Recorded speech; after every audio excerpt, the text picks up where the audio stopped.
My dear students, Hindi learning channel पर आपका स्वागत है। क्लास 10 के स्टूडेंट्स का, जैसे कि आज हिंदी का एग्जाम था, आई होप आपका एग्जाम बहुत अच्छा गया होगा। चलिए फटाफट से आंसर की डिस्कस कर लेते हैं। आए बच्चे करके क्या आए हैं वहां पर। चलिए फर्स्ट क्वेश्चन है आपका स्टूडेंट्स, आपको पूछा गया है अपठित गद्यांश। किस तरह रहा आपका पेपर, चलिए देखते हैं आपने क्या टिक किया है और क्या सही किया है और क्या गलत किया है। फर्स्ट क्वेश्चन है, गद्यांश के आधार पर सही तथ्य को चुनिए। तो गद्यांश तो आपने पेपर में पढ़ ही लिया होगा। तो आपका सही आंसर क्या था? आधुनिक समाज मुक्त तथा मध्यकालीन समाज बंद होता है। तो फर्स्ट का आंसर सी, जिसने टिक किया है, बिल्कुल सही जवाब है आपका। इसके अलावा कोई भी आंसर सही नहीं है। आगे है शाश्वत मूल्यों में शामिल है। क्या क्या चीजें शामिल है? जिसने फर्स्ट ऑप्शन सिलेक्ट कर दी है वो राइट आंसर है, नैतिकता, सौंदर्यबोध और अध्यात्म। चलिए नेक्स्ट है, विद्वानों और चिंतकों ने किस बात के ऊपर चिंता व्यक्त की है? बिल्कुल सही जवाब है अगर आपने बी ऑप्शन को टिक किया है। भारतीय समाज से न सिर्फ आधुनिकता दूर है बल्कि उसको लाने के प्रयास भी नहीं हो रहे। फोर्थ क्वेश्चन है, आधुनिक समाज की विशिष्टताओं में शामिल है। क्या क्या चीज शामिल है? आलस तो हमारे भारतीय समाज में है ही नहीं, तो कौन सा ऑप्शन होगा? डी ऑप्शन, ख और क। जी हाँ, फोर्थ का डी ऑप्शन जिस बच्चे ने टिक किया है बिल्कुल सही जवाब है। क्वेश्चन नंबर 5, एक बंद समाज की विशेषताओं में किसे नहीं रखा जाएगा? बिल्कुल नहीं रखा जाएगा धन या संस्कृति के क्षेत्र में खुली छूट देना। जी हाँ, बिल्कुल सही जवाब है। जिसने बच्चे ने टिक किया है इस ऑप्शन पे बिल्कुल सही है उसका ऑप्शन। तो 5 का सी ऑप्शन। अथवा जिसने दूसरा गद्यांश अटेम्प्ट किया है, किसी संवेदनशील मन को अपूर्व आनंद से भर देते हैं। क्या चीज? जी हाँ, पहला ऑप्शन आपका बिल्कुल राइट ऑप्शन है, नदियों, नहरों और खेतों के चित्र। लेखक की दृष्टि में बंगाल की शस्य श्यामला धरती का सौंदर्य कैसा नहीं है? इसका आंसर क्या होना चाहिए था? 7 क्वेश्चन का डी। जी हाँ, असामान्य। अगर आपने डी ऑप्शन पे टिक किया है तो सही है, 1 नंबर आपका पक्का है। निम्नलिखित में से कौन सा युग्म यानी कि जोड़ा गद्यांश के आधार पर सही है? तो 8th क्वेश्चन का आंसर बी होना चाहिए स्टूडेंट, समुद्र तट और रेतीले। क्वेश्चन नंबर 9, बंगाल की भूमि के विषय में कथन और कारण की सत्यता परखिए। तो कौन सा ऑप्शन आपने टिक लगाया है स्टूडेंट? अगर बी लगाया है, कथन और कारण दोनों सत्य हैं, तो बिल्कुल सही जवाब है आपका। क्वेश्चन नंबर 10, इस गद्यांश का केंद्रीय विषय क्या है? सेंट्रल आइडिया बताइए इसका क्या होना चाहिए क्वेश्चन नंबर 10 का? जी हाँ, बी, अविभाजित बंगाल की धरती के सौंदर्य के बारे में चर्चा हुई है। तो B option is the right option, question number 10। अब आ जाइए अपठित काव्यांश की तरफ, जिसमें से 2 काव्यांश दिए हैं, एक करना था। जिसने पहला अटेम्प्ट किया है वो अपने आंसर देख ले। क्वेश्चन नंबर 11, काव्यांश में मुख्य रूप से किस समस्या का उल्लेख किया गया है? तो क्वेश्चन नंबर 11 का आंसर है रंगभेद। 11 का सी, रंगभेद के बारे में टिक किया गया है। कवि के अनुसार जीवन व्यर्थ कब होता है स्टूडेंट? जीवन व्यर्थ कब होता है कवि के अनुसार? 12 क्वेश्चन का A option is the right answer अगर आपने प्रेम नहीं होने पर टिक किया है। उज्जवल सफेदी पर गर्व क्या है? 13 question, C is the right answer, मिथ्या, छल और अभिमान। क्वेश्चन नंबर 14 है, कवि कहता है रंगों का राजा तो है रंग भीतर वाला, भीतर वाले रंग का तात्पर्य क्या है? जी हाँ, क्वेश्चन नंबर 14 का आंसर डी, आंतरिक गुण और स्वभाव के बारे में यहां बात की गई है। गोरे और काले वर्ण के लिए प्रकृति से कौन सा प्रतीक दिया गया है बच्चों? 15 क्वेश्चन, जी हाँ, B option is the right option, धरती और आसमान का। आगे अगर आपने सेकंड काव्यांश को अटेम्प्ट किया है तो उसके आंसर मैच कर लेते हैं आपने क्या किया है। क्वेश्चन नंबर 16, घर में किस प्रकार की गंध पसरी हुई थी? जी हां, क्वेश्चन नंबर 16 का B option is the right answer, निर्जनता और बंद हवा की। पोटली में बंधे चनों के अंकुरित होने का क्या अर्थ है? Question number 17, B option is the right option, उर्वरता और नवजीवन का। मकान जड़ और एक स्थान पर स्थिर होने के बाद भी कवि की यात्राओं की गतिशीलता में सहयात्री है, यह भाव किस पंक्ति में है? जी हाँ, 18 क्वेश्चन का C option is the right option student, तट की तरह स्थिर पर गतियों से भरा। काव्यांश की शैली किस प्रकार की है बच्चों? क्वेश्चन नंबर 19 में, जी हाँ, ए, चित्रात्मक। कवि के 2 दिनों के बाद घर में लौटने पर घर की जो स्थिति है उससे कौन सी बात स्पष्ट रूप से कही जा सकती है इस काव्यांश के आधार पर? 20 क्वेश्चन का आंसर आपका डी होना चाहिए था, कवि अपने घर में अकेला है और उसके ना होने पर घर जो था वो निर्जन था। अब बच्चों का इंटरेस्टिंग टॉपिक आ गया है खंड ख। जी हाँ, खंड ख, व्यवहारिक व्याकरण। फटाफट टिक करते जाइए, जितने नंबर बनेंगे आपके अभी पता चल जाएंगे। चलिए, मूर्ति की आंखों पर एक चश्मा रखा था जो सरकंडे से बना था। तो जो आ गया बीच में, कंडीशन अप्लाई हो गई ना, एक वाक्य दूसरे वाक्य पे डिपेंड कर रहा है, साफ पता चल रहा है मिश्र वाक्य है ये, ठीक है। तो आपने अगर मिश्र वाक्य पे टिक किया है तो बिल्कुल सही जवाब है आपका। 22, कौन सा वाक्य स्टूडेंट सरल वाक्य नहीं है? याद रखिएगा, सरल वाक्य नहीं की बात की गई है। पहला ऑप्शन है, अंतरा अपने विद्यालय नहीं जाने के बारे में बता रही थी, अंतरा विद्यालय ना जाने के कारण पर बात कर रही थी। अंतरा विद्यालय नहीं गई, पर क्यों ये पता नहीं। अंतरा ने किसी को अपने विद्यालय न जाने के बारे में नहीं बताया। तो सरल वाक्य कौन सा नहीं है? 22 का C option is the right option. Antara विद्यालय नहीं गई, पर क्यों ये पता नहीं। तो इसमें पर लग गया ना बीच में, तो ये सरल वाक्य नहीं है। 23 क्वेश्चन है, जब बाल गोविंद भगत खेतों में रोपाई कर रहे थे। ये बच्चों को बहुत कंफ्यूज करके गया है क्वेश्चन। बच्चों ने क्रिया विशेषण आश्रित उपवाक्य पर टिक किया है। 23 क्वेश्चन ध्यान से सुनिएगा, क्रिया विशेषण आश्रित उपवाक्य। कुछ बच्चे विशेषण पे भी टिक कर आए हैं।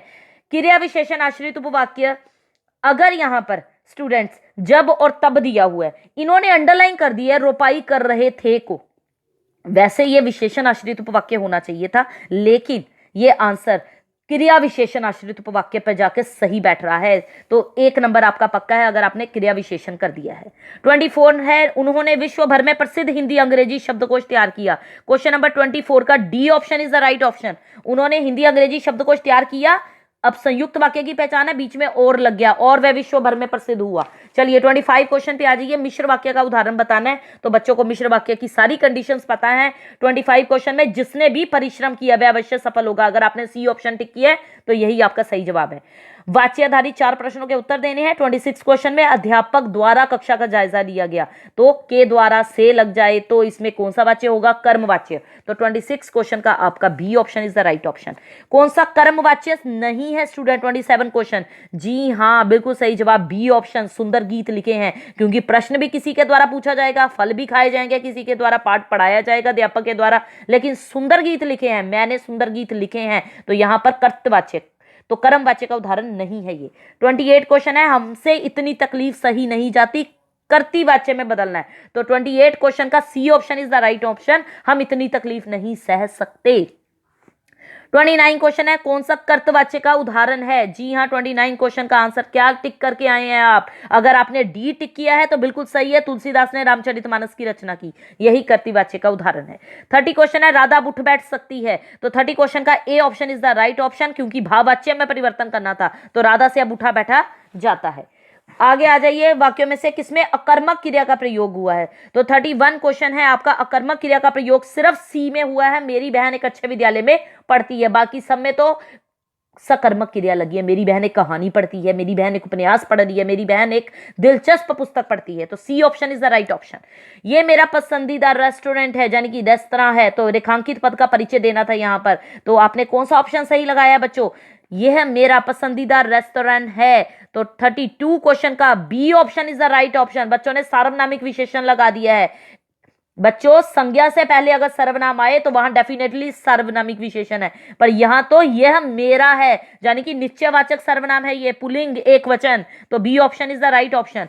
33 क्वेश्चन है, उफ क्या सोचा था क्या हो गया? तो 33 क्वेश्चन का B option is the right option, विस्मयादि बोधक शोक सूचक।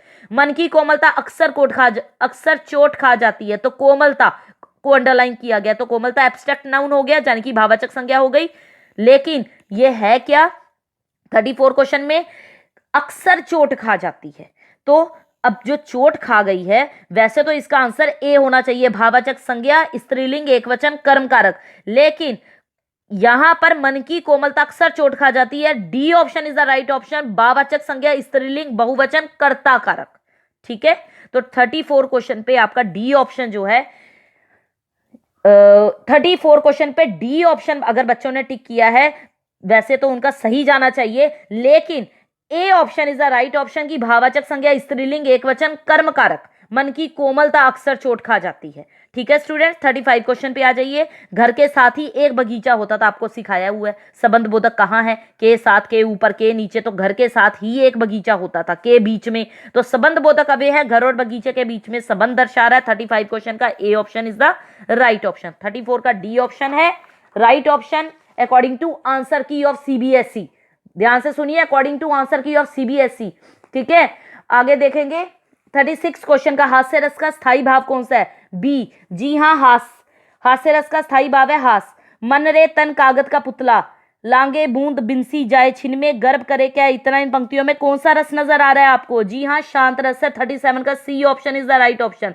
37 का सी शांत रस है ये। क्रोध किस रस का स्थायी भाव है स्टूडेंट? 38 का बी। जी हाँ, रौद्र रस। 39 क्वेश्चन है, निम्नलिखित में कौन सा श्रृंगार रस का उदाहरण है? सूख गया रस शाम गगन का एक घूंट, विश्व जग का पीकर, ऊपर ही ऊपर जल जाते सृष्टि ताप से पावस सीकर। जी नहीं, डी ऑप्शन राइट ऑप्शन होगा, श्रृंगार रस का उदाहरण। और तब से नाम मैंने है लिखा ऐसे कि सचमुच सिंधु की लहरें ना उसको पाएंगी, फूल में सौरभ तुम्हारा नाम मेरे गीत में है। तो 39 क्वेश्चन में D option is the right option student. अगर आपने ये टिक किया है तो बिल्कुल सही जवाब है आपका। रस निष्पत्ति के लिए किन किन की आवश्यकता होती है? 40 क्वेश्चन नंबर 40 में ए ऑप्शन, जी हाँ, विभाव, अनुभाव और संचारी भाव। खंड ग है पाठ्य पुस्तक पर आधारित, तो पठित गद्यांश पर बहुत ही आसान पूछा गया था, फिर भी फर्स्ट क्वेश्चन मैं डिस्कस कर लेती हूं। प्रस्तुत गद्यांश में किस माह का उल्लेख नहीं हुआ है? कार्तिक के बारे में बात हुई, फागुन के बारे में बात हुई, माघ के बारे में बात हुई, लेकिन 41 क्वेश्चन में स्टूडेंट बात नहीं हुई तो अश्विन के बारे में। तो Ashwin is the right answer. बाल गोविंद भगत गाते गाते मस्त हो जाते, सुरूर में आते उत्तेजित उड़ते से आप क्या समझते हैं बच्चों? 42 क्वेश्चन का D option is the right option. 42 question, गाने की धुन में खुद की सुध बुध खो देना। 43 क्वेश्चन है, भगत के विषय में इनमें से कौन सी बात ठीक नहीं है? बहुत अधिक सर्दी में उनकी उंगलियां खंजड़ी पर नहीं चल पाती थी। ये ऑप्शन आपका बिल्कुल सही जवाब है अगर आपने टिक किया है तो। लेखक ने अपनी दिनचर्या के बारे में अलग से रेखांकित करने वाली कौन सी बात बताई? लेखक ने, बताइए। 44 क्वेश्चन में, जी हाँ, first no, second option, B option, वह शुरू से ही देर तक सोने वाले व्यक्ति हैं। चलिए 45 क्वेश्चन है, पूरब में लोही लग गई थी, तो पूरब में लोही लग गई थी, वाक्य का अर्थ बताइए क्या होगा स्टूडेंट? 45 क्वेश्चन में डी ऑप्शन, पूरब में सूर्य निकलने से पहले की लालिमा है। 46 क्वेश्चन पे आ जाइए। हालदार साहब ने कैप्टन द्वारा, बहुत बार आपको करवाया हुआ है ये क्वेश्चन, हालदार साहब ने कैप्टन द्वारा नेताजी की मूर्ति पर चश्मा लगाने के जो अनुमान लगाए उनमें कौन सा सही नहीं है? जी हाँ, 46 क्वेश्चन, बी ऑप्शन, उससे अपने चश्मों का विज्ञापन करने के लिए मूर्ति उपयुक्त लगती होगी। नेताजी की मूर्ति किससे बनी थी? सब बच्चों को पता है, 47 का सी ऑप्शन। जी हाँ, आपको 1 नंबर दे गया ये क्वेश्चन। आगे आ जाइए। पठित काव्यांश के आधार पर आपको विकल्प चुनने हैं बच्चों। 48 क्वेश्चन है आपका। लक्ष्मण जब परशुराम को व्यंग में कह रहे हैं कि आप माता पिता के ऋण से अच्छी तरह उऋण हुए, तो इसके पीछे क्या कारण रहा था? जी हाँ, 48 question, C option is the right option student. Parshuram अपने माता पिता की मृत्यु का कारण बने। क्वेश्चन नंबर 49, लक्ष्मण के कड़वे वचनों को सुन परशुराम ने कौन सी प्रतिक्रिया की, कौन सा रिएक्शन किया था? क्या रिएक्शन दिया था 49 क्वेश्चन में उन्होंने? जी हाँ, अपने पशु को संभाल कर आगे बढ़े। लक्ष्मण का परशुराम के प्रति व्यवहार कैसा था बच्चों? आप सबको पता ही है, अपमानजनक। परशुराम को भृगुबर क्यों कहा गया है? आपको कविता में मैंने पढ़ाया हुआ है। परशुराम को क्यों भृगुबर कहा गया? क्योंकि वो भृगु ऋषि के वंशज थे। 52 क्वेश्चन, को नहीं जान विदित संसारा का तात्पर्य क्या है? 52 question, B answer is the right option, संसार भर में से कौन नहीं जानता। गोपियां उद्धव के योग संदेश को सुन योग को किसके लिए उपयुक्त बताती हैं? 53 question, B answer is the right option. अगर आपने ये टिक किया, अस्थिर मन वाले लोगों के लिए तो बिल्कुल सही जवाब है, क्योंकि आपको पता है जिनका मन चंचल है, इधर उधर घूमता रहता है, तो उनके लिए ही गोपियां उद्धव के योग संदेश को सुन के कह रही हैं। अस्थिर मन वालों के लिए है ये वाला योग संदेश। गोपियों को कड़वी ककड़ी के समान क्या प्रतीत हो रहा है? तो आप सबको पता है 54 का D option is the right option, योग का संदेश। तो आई होप इस वीडियो के जरिए आपको पता चल गए होंगे आपके कितने नंबर बन रहे हैं। चलिए अगले क्वेश्चन की फटाफट से तैयारी अच्छे से कर लीजिए। लास्ट पेपर है अब आपका 10th क्लास, फिर बढ़ेंगे अगले कोर्स की तरफ, यानी कि सेकंड टर्म की तरफ। Okay students, good bye.